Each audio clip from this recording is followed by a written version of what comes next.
The only thing Kira Owens remembered more vividly than the taste of those homemade chocolate chip cookies was the boy who used to trade his lunch for her sad-looking sandwiches.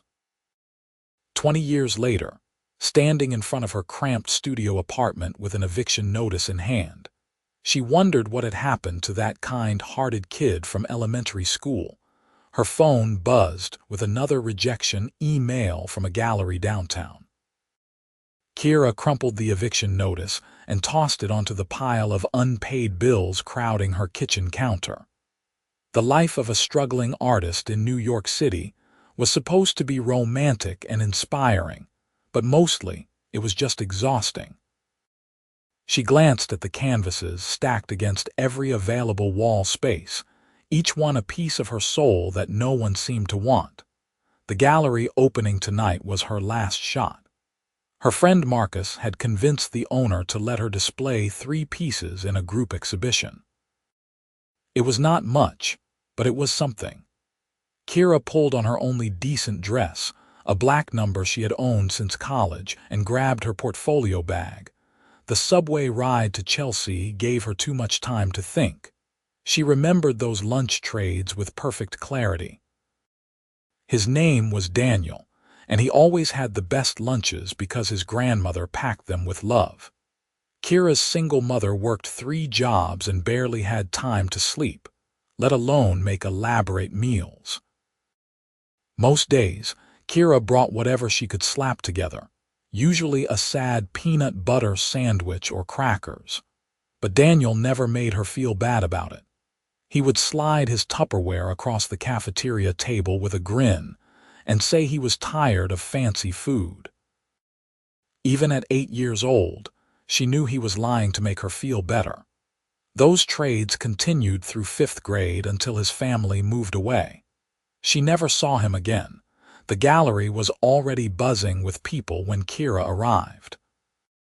She smoothed down her dress and walked inside, immediately feeling out of place among the sleek crowd sipping champagne and discussing art with casual confidence that came from having money to spend on it. "Kira, you made it," Marcus waved from across the room. He was the only person she knew who had actually made it in the art world, though his success came more from networking than talent. Still, she was grateful for his help. "Thanks again for this opportunity," she said, accepting a glass of champagne from a passing waiter. "Your work is good. You just need the right person to see it." Marcus squeezed her shoulder encouragingly. "I have to go schmooze with some collectors, but mingle, be confident, sell yourself." Easy for him to say.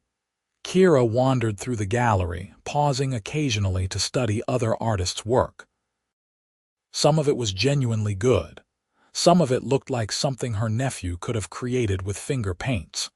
The price tags made her dizzy. She found her 3 paintings hung in a corner near the back. Not the prime real estate, but at least they were displayed properly with good lighting. The pieces were part of her Forgotten Moments series, capturing ordinary scenes elevated by emotion and memory. One showed a cafeteria table with 2 lunch boxes. She had painted it from memory, trying to capture that feeling of childhood kindness. These are remarkable. Kira turned to find a man studying her cafeteria painting. He was tall, probably in his early 30s like her, with dark hair and sharp features that might have seemed severe if not for the genuine warmth in his eyes. He wore an expensive suit tailored perfectly to his athletic frame. "Thank you," she managed, suddenly self-conscious. "The way you have captured the light here and the emotion. There is a story in this painting, I can feel it." He leaned closer, examining the brushstrokes. "These lunch boxes, they remind me of being a kid." "That was the intention," Kira said, finding her voice.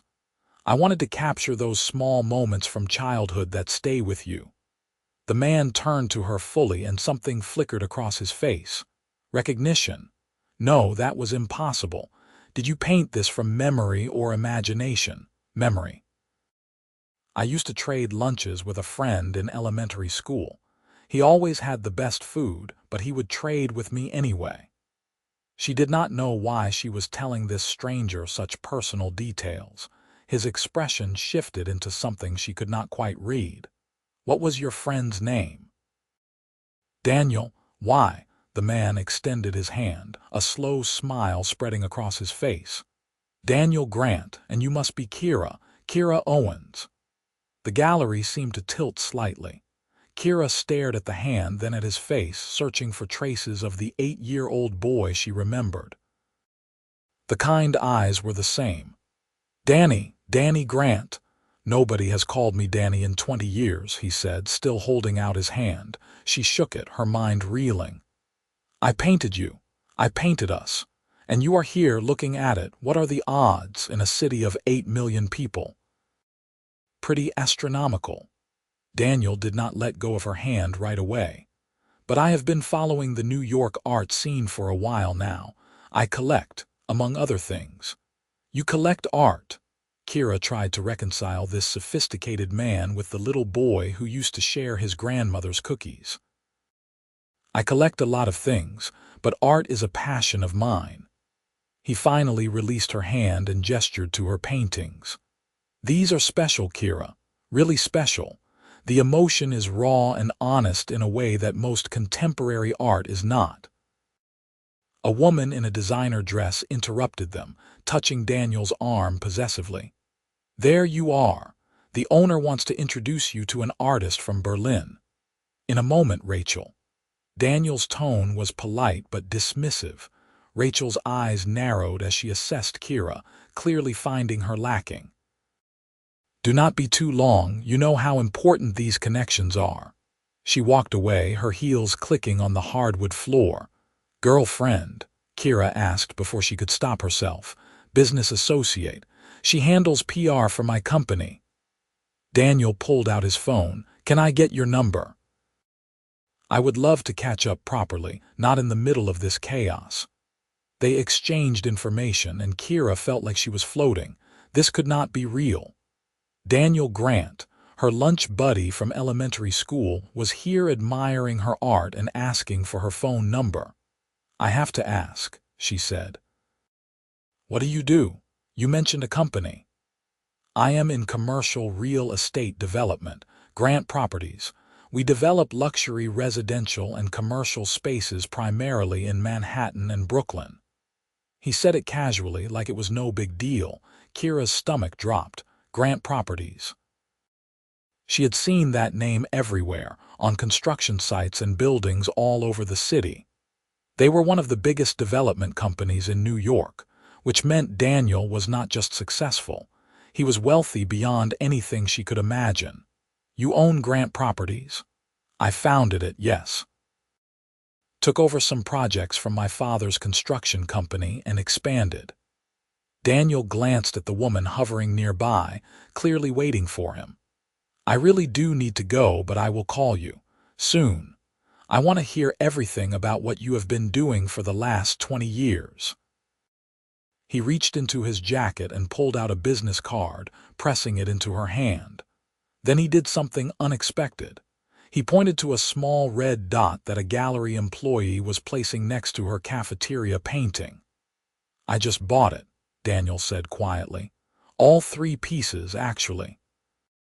The gallery owner will give you the details." Before Kira could respond, he was gone, swept up by Rachel and a group of important-looking people. Marcus appeared at her elbow, his eyes wide. "Did Daniel Grant just buy all your paintings? Do you have any idea who he is?" "We went to elementary school together," Kira said numbly. "You went to school with a real estate billionaire and never mentioned it." "Billionaire. Close enough. The man is worth hundreds of millions, easily, and he just dropped $60,000 on your art like it was nothing." Marcus grabbed her shoulders. "Kira, this is huge. If Daniel Grant is collecting your work, other collectors will pay attention." The number made her dizzy. $60,000. That was more than she made in 2 years.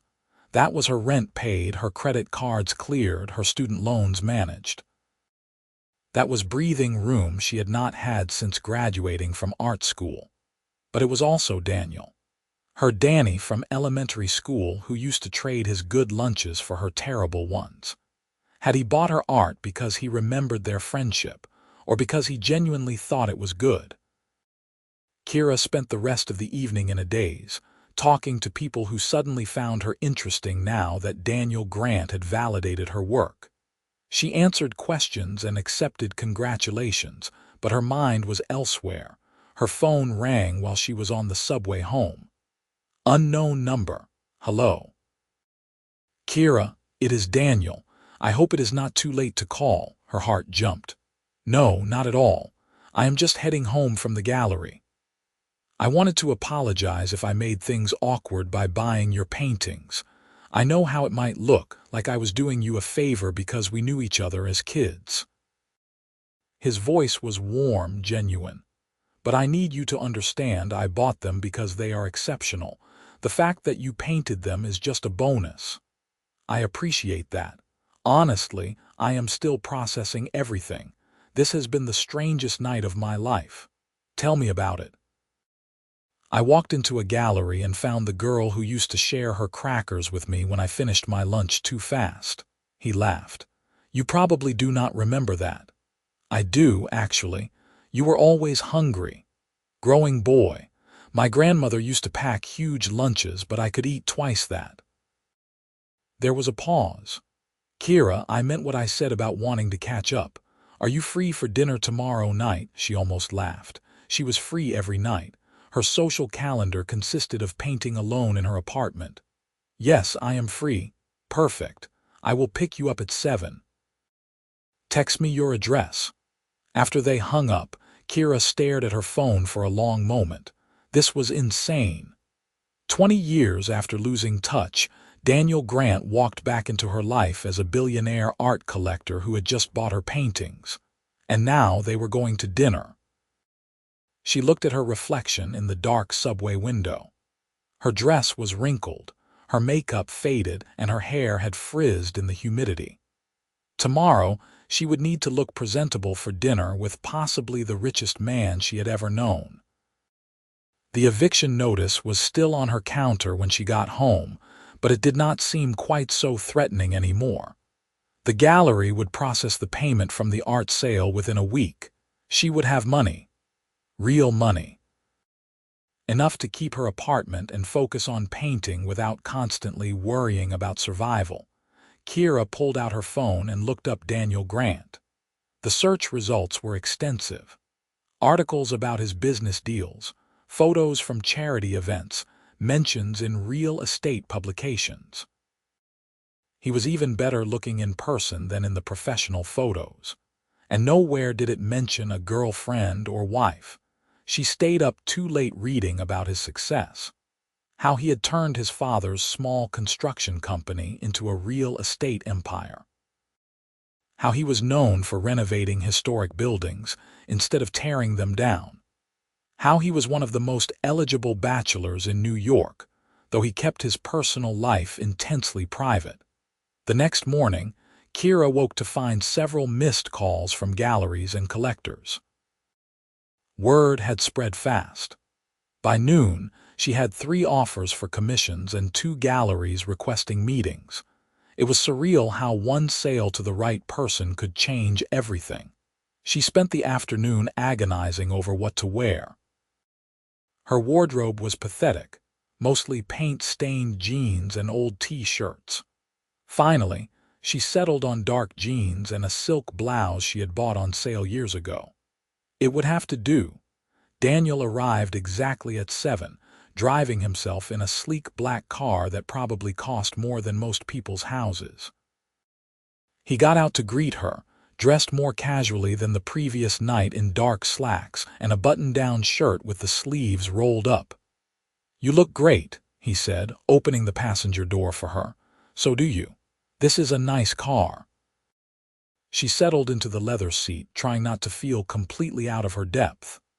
"I like to drive myself when I can. It clears my head." He pulled into traffic smoothly. "I hope you are hungry. I made reservations at a place in Tribeca, but we can go anywhere you want." Tribeca is fine. They talked easily during the drive. catching up on the basics. Daniel told her about moving to Connecticut when his father got a job there, how he had studied business and architecture at Columbia, how he had started his company almost 10 years ago. Kira shared her own path: art school at NYU. Years of struggling to make a living, working various jobs while trying to paint in her spare time. She did not mention the eviction notice or the mounting debt, but she suspected he could read between the lines.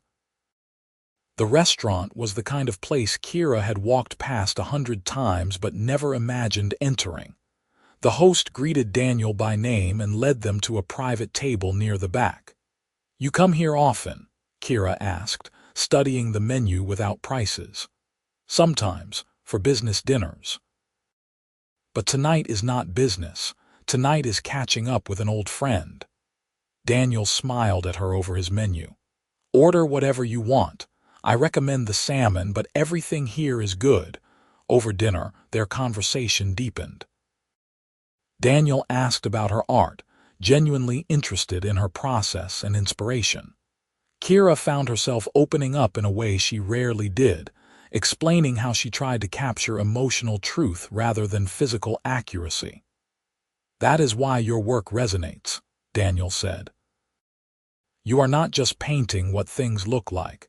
You are painting what they feel like. That cafeteria scene, I did not just see 2 lunch boxes. I felt what it was like to be a kid again, to have a friend who mattered." "You were a good friend," Kira said softly. "You did not have to trade with me, but you did. Every single day. My grandmother figured out what I was doing eventually. She started packing extra food so I would have enough after sharing with you." Daniel's expression turned serious. "I never forgot you, Kira. I always wondered what happened to that girl who loved to draw during recess. Here I am, still drawing, just on canvas now. And brilliantly. You have real talent. The fact that you have been struggling does not mean you are not good enough. It means the right people had not seen your work yet. That is going to change now. Because you bought 3 paintings. Because I bought 3 paintings and I plan to buy more. Because I am going to make sure everyone I know sees your work. Because you deserve recognition for your talent." He reached across the table and took her hand. "But also because I want to support you. That kid who used to trade lunches with me, she deserves good things. And so does the woman she became." Kira felt tears prick her eyes. "I do not know what to say. Say you will let me help. Not as charity, but as someone who believes in your work and wants to see you succeed." They lingered over dessert, neither wanting the evening to end. Daniel told her about his life, the pressure of running a major company, the constant travel, the loneliness of success. Despite his wealth and status, he seemed genuinely lonely. "Everyone wants something from me," he admitted. "Business partners want deals. Charities want donations. Women want the lifestyle. It is hard to know who actually cares about me versus what I can provide." "I cared about you when you were just a kid with good lunches," Kira pointed out. "Exactly. That is why finding you again feels like fate." Daniel paid the check and they walked out into the warm evening. "Can I see you again? Tomorrow, maybe? I would like that." He drove her home, and when they pulled up in front of her building, he looked at the neighborhood with a slight frown. It was not dangerous, but it was not nice either. "This is you. For now. Hopefully, I can afford something better once the gallery payment comes through." Daniel walked her to the door like a perfect gentleman. "Thank you for tonight, for giving me a chance to reconnect. Thank you for dinner, and for buying my art, and for everything, really." They stood there for a moment, the air between them charged with possibility. Then Daniel leaned in and kissed her cheek gently. "Good night, Kira." She watched him drive away, her heart pounding. This was crazy. This was moving too fast. But it also felt right in a way nothing had felt right in a very long time. The next few weeks passed in a blur. Daniel took her to museums, fancy restaurants. gallery openings where he introduced her to collectors and dealers. He bought 2 more of her paintings, insisting they were for his office, but she suspected he just wanted to support her. Other sales followed. Suddenly, people wanted Kira Owens originals. Her prices quadrupled. Galleries that had rejected her before called asking for meetings. She paid off her debts, found a better apartment, and finally felt like her career was gaining real momentum. But the best part was Daniel. They talked every day, saw each other several times a week. He was nothing like the wealthy jerk she had imagined billionaires to be.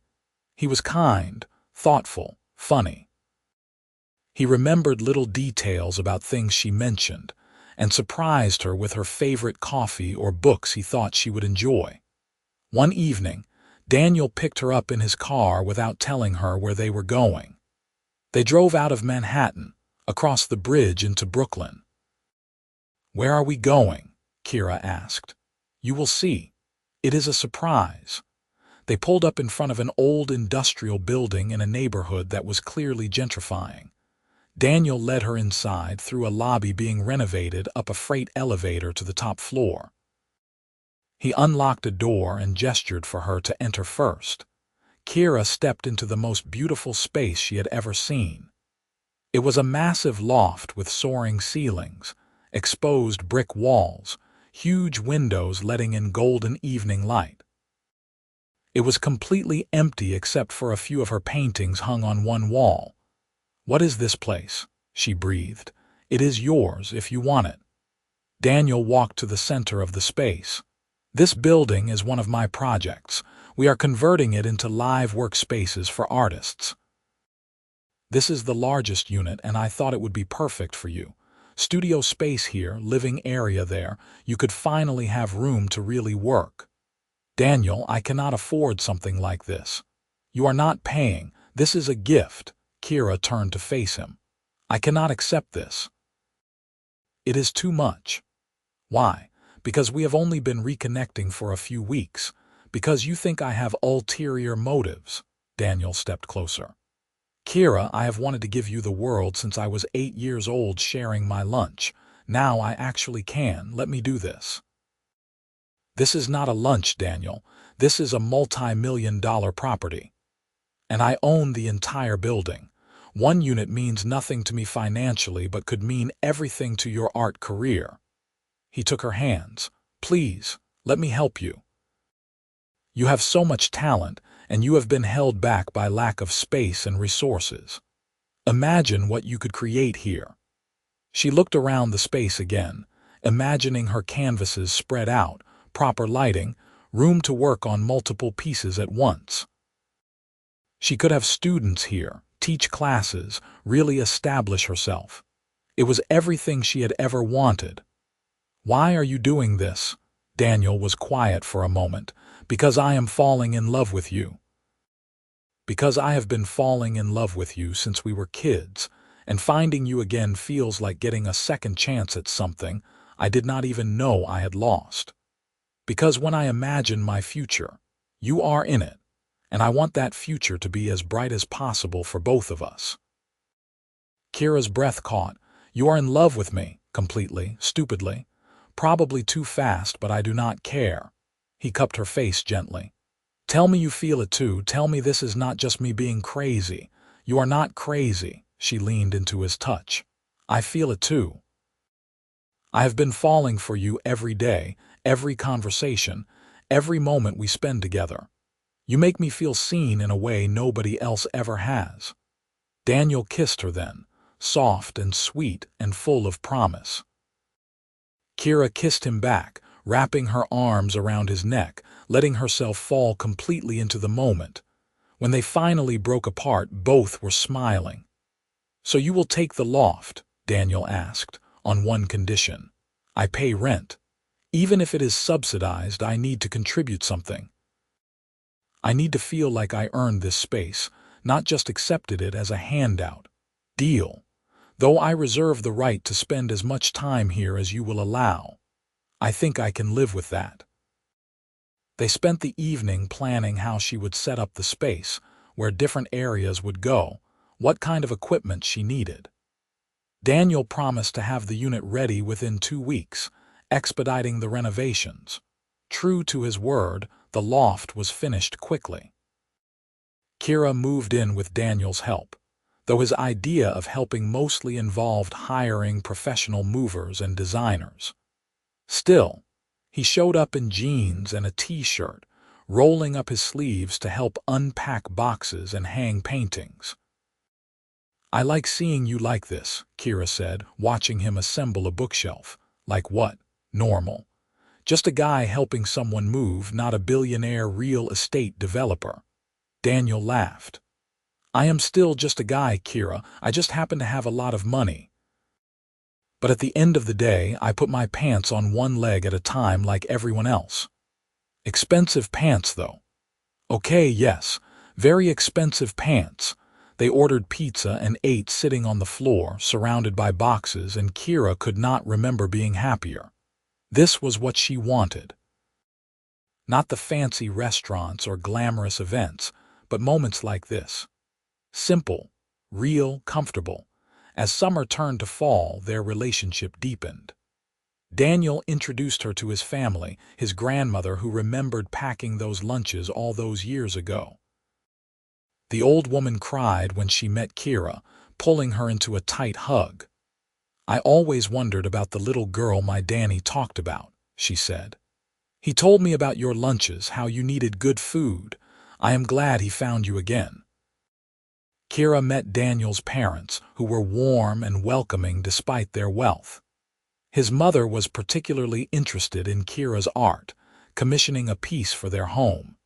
In return, Kira introduced Daniel to her mother, who was understandably suspicious at first. She had raised Kira to be independent, to never rely on a man for financial security. But Daniel won her over by treating Kira as an equal, respecting her talent and ambition.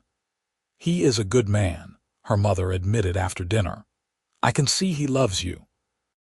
Just promise me you will not lose yourself in his world." "I promise. Daniel does not want me to change. He loves who I am." And he did.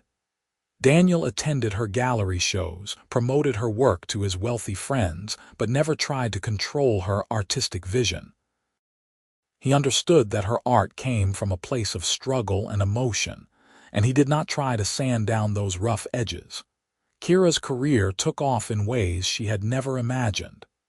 She was invited to show at major galleries, featured in art magazines, commissioned for public installations.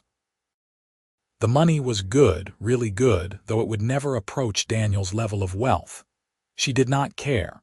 She was doing what she loved and getting paid for it, but success brought its own pressures. Suddenly, everyone wanted a piece of her time. Gallery owners, collectors, journalists, students. It was overwhelming, and sometimes she missed the simplicity of her struggling artist days. Daniel understood. When she felt overwhelmed, he would show up with takeout and they would hide in her studio, painting or just talking. He was her anchor, the person who kept her grounded when the art world threatened to sweep her away. One evening, about 8 months after they had reconnected, Daniel took her to the rooftop of one of his buildings. He had arranged a private dinner, the table set with candles and flowers overlooking the Manhattan skyline. "This is beautiful," Kira said, taking in the view. "I wanted to do something special. We have known each other for 8 months now, and it has been the best 8 months of my life." They sat down to dinner, but Kira could tell Daniel was nervous about something. He kept fidgeting with his napkin, not quite meeting her eyes. "Is everything okay?" she asked. "More than okay. I just have something I want to talk to you about." Daniel took a deep breath.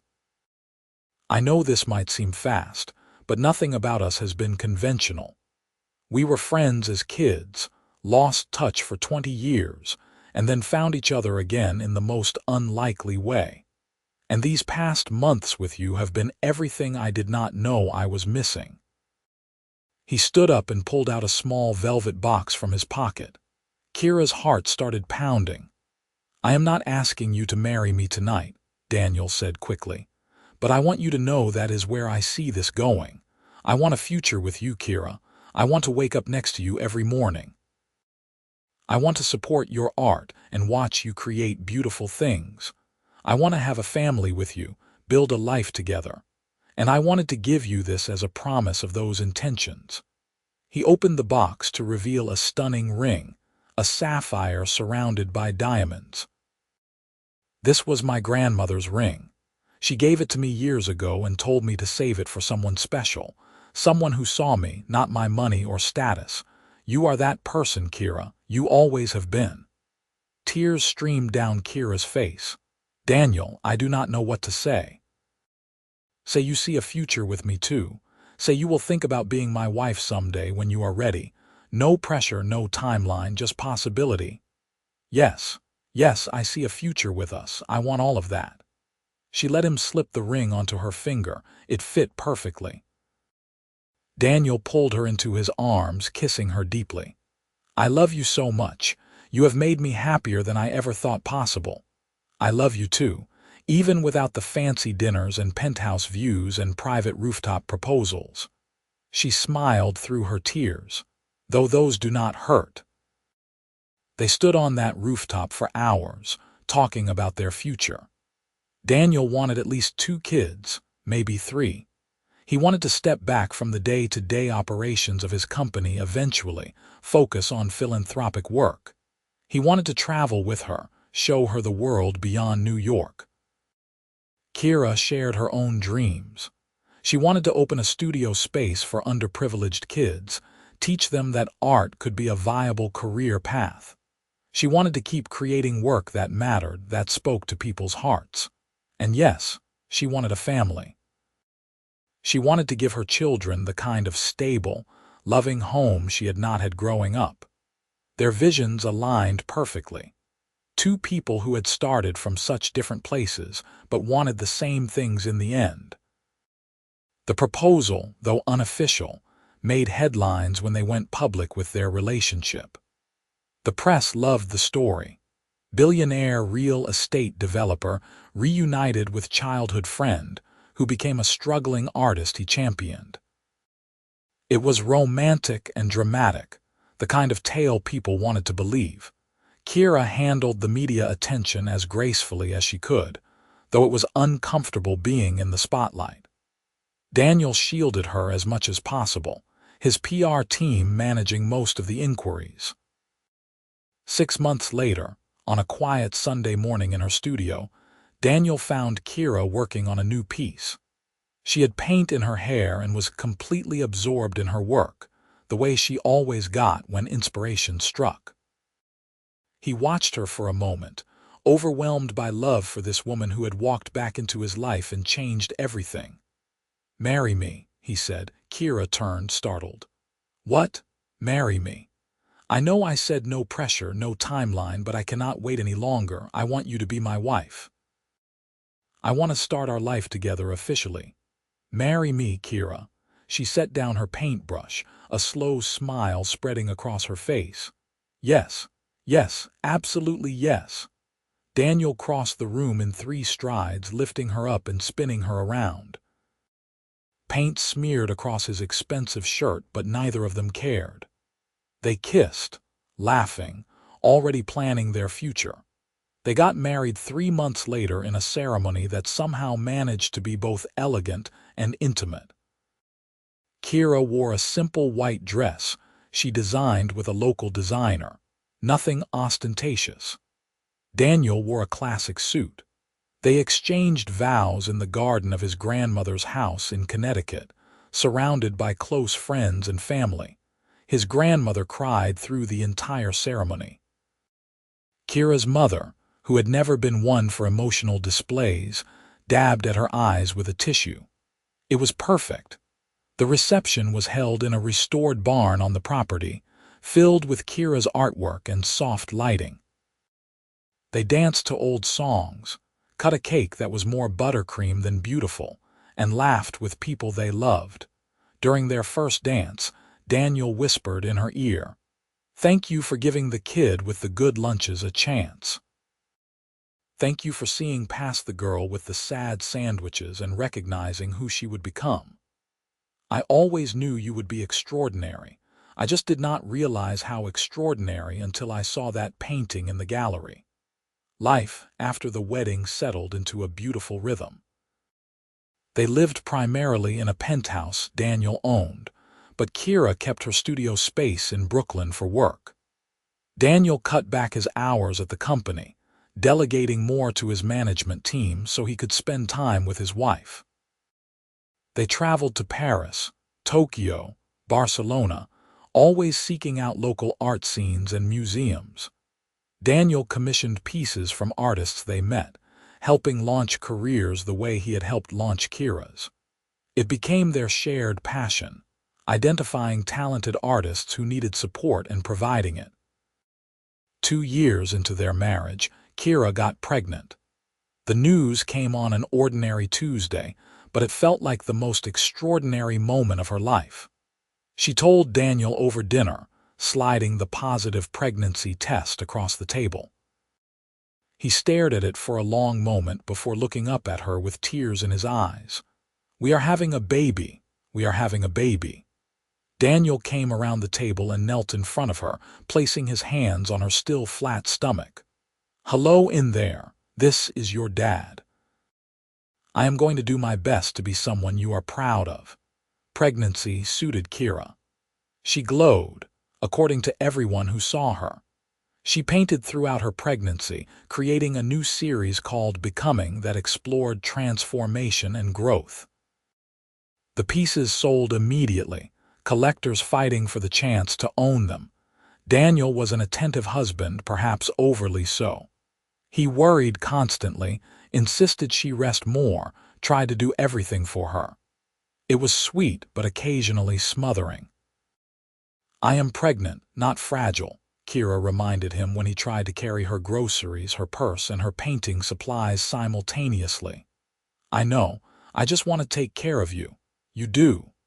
Every day, but I also need to feel capable and independent. Let me carry the groceries at least." He learned to balance his protective instincts with her need for autonomy.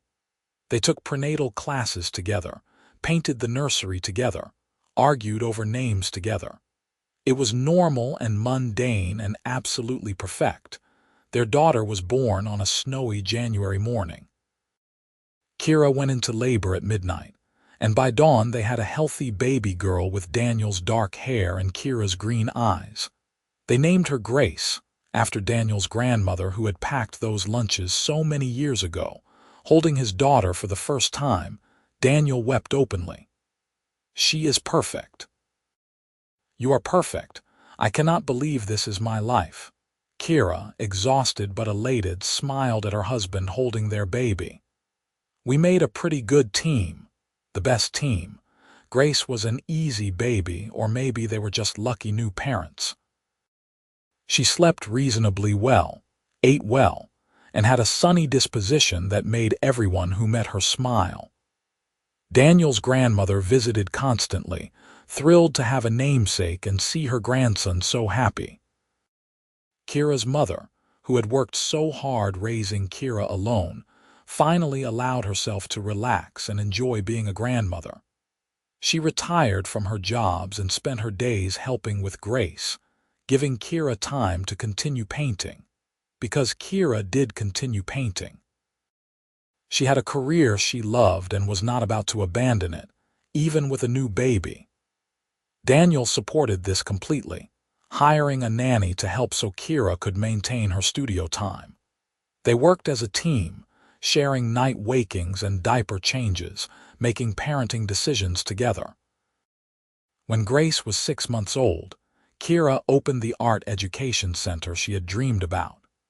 Located in a building Daniel owned, it offered free classes to underprivileged children and teenagers. Kira taught some of the classes herself, sharing her love of art with kids who reminded her of her younger self. The center was a success, attracting talented instructors and enthusiastic students. Daniel funded it generously, but Kira also secured grants and donations to keep it sustainable. It was their joint passion project, combining his resources with her vision. On Grace's first birthday, surrounded by family and friends, Kira stood back and observed the scene. Daniel was on the floor helping their daughter open presents, while his grandmother looked on with joy. Kira's mother was in the kitchen organizing food. Friends mingled, laughing and celebrating. This was her life now. Not the struggling artist in a cramped apartment, wondering how she would pay rent. Not the lonely girl with sad sandwiches sitting in a cafeteria. She had become someone she could barely have imagined 20 years ago. But she also had not forgotten where she came from. That struggle, that loneliness, that hunger, both literal and metaphorical, it informed her art and her compassion. It made her grateful for what she had and determined to help others who were still struggling. Daniel came up behind her, wrapping his arms around her waist. Grace toddled after him, giggling. "What are you thinking about?" he asked. "How strange and wonderful life is." If you had not walked into that gallery that night, if I had not painted that picture, none of this would have happened. I think we would have found each other eventually. Some people are meant to be in each other's lives. You really believe that? I believe that I traded lunches with you because even at 8 years old, I recognized something special. I believe that I have been looking for you in every relationship I have had since. And I believe that seeing your painting that night felt like coming home to something I did not know I had lost. Kira turned in his arms, kissing him softly. Grace squealed, demanding attention, and they both laughed. "Up," Grace commanded, raising her arms. Daniel scooped her up, and Kira wrapped her arms around both of them. This was her masterpiece, not any painting she created, but this life they had built together. 2 years later, they welcomed a son, Lucas. He had Kira's wild, curly hair and Daniel's serious eyes. Grace adored him immediately, insisting on helping with everything from diaper changes to bath time. Their family felt complete with 4. Daniel fully retired from daily operations at his company, transitioning to chairman of the board while a trusted colleague took over as CEO. This gave him more time for family and philanthropy. Kira continued to create, her work evolving as her life changed. Her paintings reflected joy and fulfillment now instead of struggle and longing. Some critics said her newer work lacked the raw emotion of her earlier pieces, but collectors did not care. Everything she created sold, and more importantly, she loved what she was making. The Art Education Center expanded to 2 additional locations. They offered not just painting classes, but music, theater, dance, and creative writing. Hundreds of young people pass through their doors each year, many going on to arts colleges and creative careers. On their 10th wedding anniversary, Daniel surprised Kira with a gallery show featuring pieces from throughout their relationship. The early paintings from when she was struggling, the Becoming series from her pregnancy, newer work reflecting their life together. He had collected examples of her evolution as an artist and as a person. "I wanted to show the world what I get to see every day," Daniel explained at the private opening. "How you have grown, how your perspective has shifted, how love and security have transformed your art without diminishing it." The show was called Traded Lunches, a reference to their childhood friendship that had blossomed into so much more. The centerpiece was that original cafeteria painting, the one that had started everything, loaned back for the exhibition. Standing in front of it with Daniel's arm around her waist, their children playing nearby supervised by their grandmothers, Kira felt the weight of her journey. From that lonely little girl to this fulfilled woman, from struggling artist to established name, from single to part of a team. "Do you ever miss it?"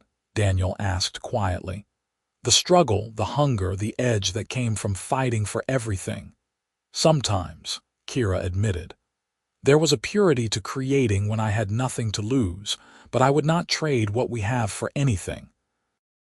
This life, our family, the security to create without desperation, it is worth more than any artistic edge.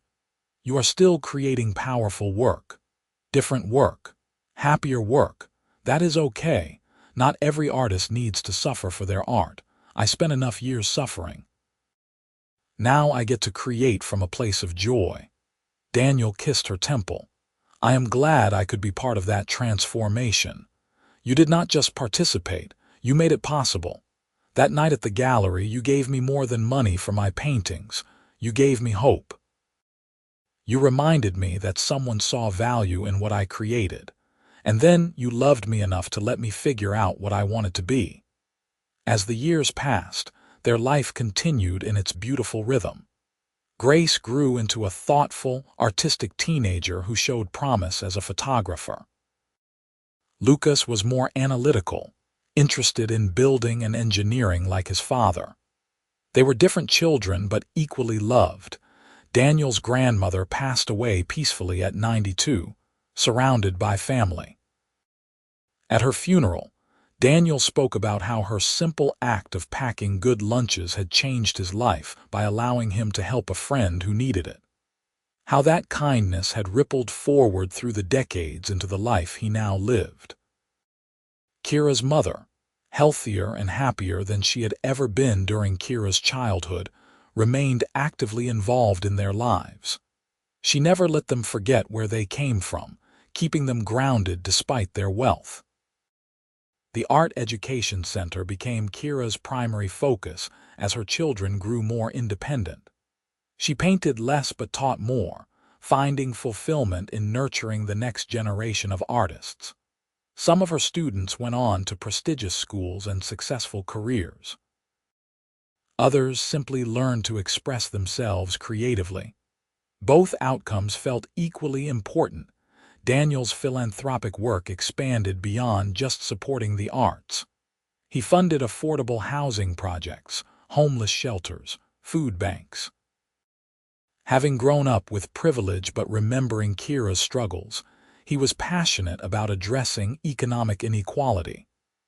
They became known as generous, thoughtful donors who actually showed up and did the work, not just writing checks. On their 20th wedding anniversary, they returned to that rooftop where Daniel had first given her his grandmother's ring. Their children were teenagers now, spending the weekend with friends, giving their parents time alone. 20 years, Kira marveled, looking out at the skyline. Sometimes it feels like yesterday, and sometimes it feels like we have always been together. In a way, we have. We were friends first, even if we did not stay in touch. Those lunches mattered. They shaped both of us. They taught you generosity and taught me that accepting help was not weakness. And look at what we built together. Daniel pulled her close. A family, careers we love, a life that matters. Not bad for a kid who used to trade his sandwiches. I still owe you about 1,000 lunches, by the way. Daniel laughed. I think we are even. You have given me so much more than food. You have given me purpose and love and a reason to be a better man. They stood on that rooftop as the sun set over Manhattan. Two people who had found each other twice across a lifetime. First as children sharing simple kindness, then as adults building something lasting.